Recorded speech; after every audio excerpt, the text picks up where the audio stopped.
So here we are. तो आज हमारा चैप्टर है केमिकल रिएक्शंस एंड इक्वेशन। ठीक है, तो सबसे पहले इस चैप्टर को हम लोग शुरुआत करते हैं अपनी कुछ बेसिक ऑब्जर्वेशन के साथ। तो यार आपको याद है कि अगर आपने कभी भी जैसे गर्मियों में या फिर कभी भी अगर आप दूध को बाहर छोड़ दो तो कुछ टाइम बाद आप देखोगे एक लॉन्ग ड्यूरेशन टाइम, अगर वो एक पर्टिकुलर एम रखा हुआ है कुछ टाइम पीरियड बाद, उसमें कहीं ना कहीं वो धीरे धीरे कर्ड में कन्वर्ट हो जाता है। एट द सेम टाइम अगर आप देखोगे कि मिल्क कन्वर्ट हो जाता है कर्ड के अंदर। एट द सेम टाइम अगर आप देखते हो कि अगर आप कोई भी आयरन का नेल या तवा या कुछ भी रखोगे और उसको ह्यूमिडिटी से साथ छोड़ दोगे तो कुछ टाइम बाद उस पर रस्ट लग जाती है। ठीक है, और अगर आप देखोगे कि आपने किचन में देखोगे तो मम्मी आपको कुछ भी बढ़िया बढ़िया सब्जियों में मसाले वसाले डाल के मस्त खाना बनाती है, तो फूड कुकिंग हो गया, ठीक है। उसके बाद हम लोग जो डाइजेशन करते हैं, ठीक है, हम लोग खाना खाते हैं तो खाना पचता है, देन उसके बाद हम बॉडी को मिलता है, वो हो गया। और बॉडी को कैसे मिलेगा? रेस्पिरेशन के थ्रू।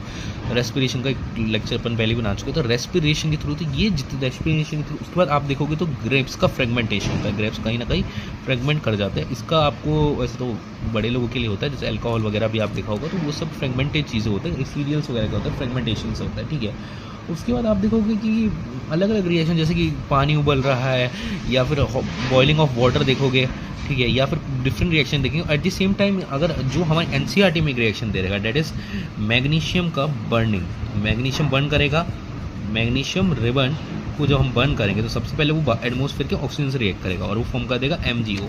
बैलेंस कर लेते हैं, यहाँ पे 2 आ जाएगा, यहाँ पे 2 आ गया। तो ये जो रिएक्शन होगी, यहाँ पे जो मैग्नीशियम ऑक्साइड, मैग्नीशियम एक मिनट ना, ऑक्साइड फॉर्म होगी और प्लस ये मैग्नीशियम ऑक्साइड गैस रिलीज होगी और प्लस अमाउंट ऑफ एनर्जी जो स्प्लैश या फ्लैश आपको दिखेगा वो होगा। तो बेसिकली ये सारी चीज़ें एक्चुअल में है क्या?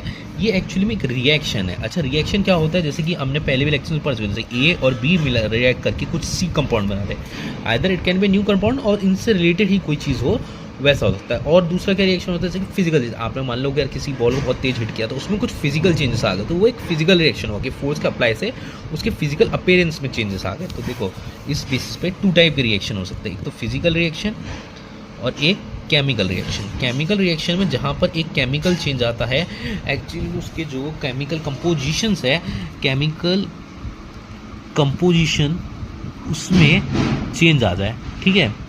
और इसमें बेसिकली जो फिजिकल अपीयरेंस या फिजिकल बॉडी में जो चेंज आ रहा है तो उसको हम कहते हैं, अपीयरेंस या फिजिकल बॉडी में जो चेंज आ जाए उसको हम लोग कहते हैं यहाँ पे एक फिजिकल रिएक्शन। ठीक है, तो बेसिकली एक केमिकल रिएक्शन या एक फिजिकल रिएक्शन वो होता है जिसके अंदर हम लोग बेसिकली जो रिएक्शन के अंदर जो भी 2 कंपोनेंट है वो रिएक्ट करके अगर केमिकल चेंज लाएंगे तो उसको हम केमिकल रिएक्शन कहेंगे, और अगर 2 रिएक्ट करके अगर फिजिकल चेंज लाएंगे तो उसको फिजिकल रिएक्शन कहेंगे। ठीक है, तो बेसिकली ये 2 टाइप के रिएक्शंस होते हैं। Most probably chemical reaction are irreversibles, ठीक है, और फिजिकल रिएक्शन कुछ केसेस में ऑलमोस्ट कह सकते हैं कि ऑलमोस्ट केसेस के अंदर कहीं ना कहीं रिवर्स किए जा सकते हैं, पर हर में नहीं किए जा सकते। ठीक है, कुछ में रिवर्स किए जा सकते हैं। ठीक है, अब ये जो रिएक्शन जो हम पहले पढ़ चुके हैं, that is a chemical reaction. Chemical reaction क्योंकि आप इसको रिवर्स नहीं कर सकते, ठीक है, और एट द सेम टाइम ये 2 कंपोनेंट रिएक्ट करते कुछ नया प्रोडक्ट और केमिकल कंपोजिशन की चीज़ में, जैसे कि ये लोग रिएक्ट करेंगे तो पहले ये सोडियम था और ये ऑक्सीजन से रिएक्ट करके गैसियस फॉर्म सब्सटेंस में बदल गया।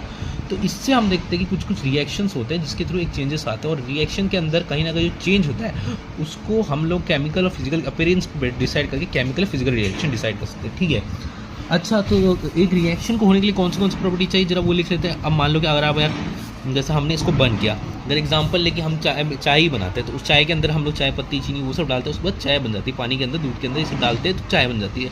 तो वह केमिकल रिएक्शन, आप उसको रिवर्स नहीं कर सकते कि वापस से आप उबाल के कम ठंडा कर दोगे तो पानी और अलग अलग हो जाएगा, नहीं, वो एक बार बन गया तो बन गया। तो basically that is a chemical reaction. Same way जब मैग्नीशियम को आप बर्न करोगे तो मैग्नीशियम ऑक्साइड वापस से रिवर्स नहीं किया जा सकता, this is basically a chemical reaction. अच्छा, तो प्रॉपर्टीज कौन सी है जिसके थ्रू हमें कह सकते हैं कि एक रिएक्शन है, that is a change in state. अगर उसकी स्टेट चेंज हो रही है, जैसे कि ये पहले सॉलिड था अब वो गैसियस फॉर्म हो चुका है, उसका चेंज इन कलर, जब फ्लेम निकलेगा तो उसका अलग कलर होगा, अलग से होगा, इवोल्यूशन ऑफ गैस। जैसे कि मैग्नीशियम ऑक्साइड निकली इसके अंदर, at the same time change in temperature, इसका टेम्परेचर बहुत हाई होगा। जब ये सारे चेंजेस होंगे तब हम जाके कह सकते हैं कि कहीं ना कहीं एक केमिकल रिएक्शन ऑकर हुआ। तो basically the reactions in which basically there is a chemical change और there is a change in colour, there is change in state, there is evolution of gas और there is a change in temperature. तो basically these kind of reaction that are irreversible and have this properties are called a chemical reaction. ठीक है, और जब इनको represent करने का जो वे होता है, basically way to represent this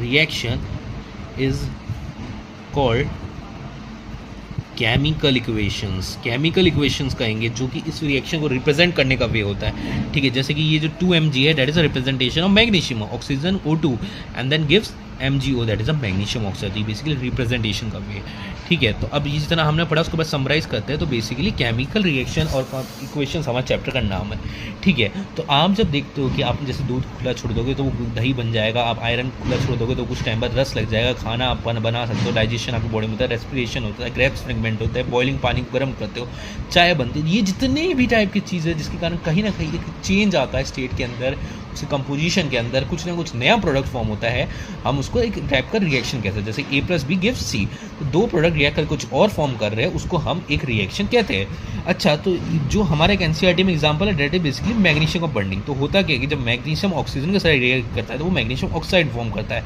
और उसके बाद एनर्जी रिलीज होती है। तो ये केमिकल रिएक्शन है। अच्छा, क्यों केमिकल रिएक्शन है? क्योंकि इसके अंदर पहली बात तो Mg ऑक्साइड हुई है, दैट इज उसका चेंज इन स्टेट हुआ है। पहले सॉलिड था मैग्नीशियम, अब वो गैशियस होता है। दूसरी बात उसे कलर में चेंज आया है, पहले जो कलर था उसके बाद हीट फ्लेम का कलर है। दूसरा इवोल्यूशन ऑफ गैस हुई है इसके अंदर। तीसरा टेम्परेचर, बहुत हाई टेम्परेचर। तो ये सारे प्रोबेबिलिटी फैक्टर्स हैं जिसके कारण केमिकल रिएक्शन होता है। दूसरी बात, there are two type of reaction, there basically chemical reaction and a physical reaction. Physical reaction in which there is a physical appearance change in physical appearance और body, और ये ऑलमोस्ट रिवर्सिबल होता है। Meanwhile chemical reactions, chemical change और chemical composition they are irreversible, ठीक है। Most probably they are irreversible. कुछ reaction में भी शायद हो जाए कि कंपोजिशन पर रहेगा, फिर भी कुछ ना कुछ केमिकल रिएक्शन में चेंज रहेंगे, ठीक है। और दूसरी बात कि इन रिएक्शन को अब जब वे है जो एक्सप्रेस करने का, उसको हम कहते हैं केमिकल इक्वेशंस या इक्वेशन। जैसे कि A+B दैट गिव्स C। तो ये जो दो प्रोडक्ट रिएक्ट के कुछ नया प्रोडक्ट फॉर्म है केमिकल कंपोजिशन में, इस रिएक्शन को हम लोग रिप्रेजेंट करते हैं जिसमें उसको हम एक केमिकल इक्वेशन वे कहते हैं, जिसके अंदर हम बेसिकली आगे चल के पढ़ेंगे क्या क्या होता है। तो basically this all the composition that we go जिस through which we can represent a chemical reaction or a reaction is called an equation, and when we represent a chemical reaction that is basically a chemical equation, ठीक है। तो बस इस lecture में इतना ही। अब अगले लेक्चर में हम लोग बेसिकली केमिकल रिएक्शन को रिप्रेजेंट कैसे करना है और केमिकल इक्वेशंस होती क्या है वो हम देखेंगे। तो बेसिकली केमिकल वे इक्वेशन क्या होती है जिस वे के थ्रू हम रिप्रेजेंट कर सकें कोई भी केमिकल रिएक्शंस को, ठीक है।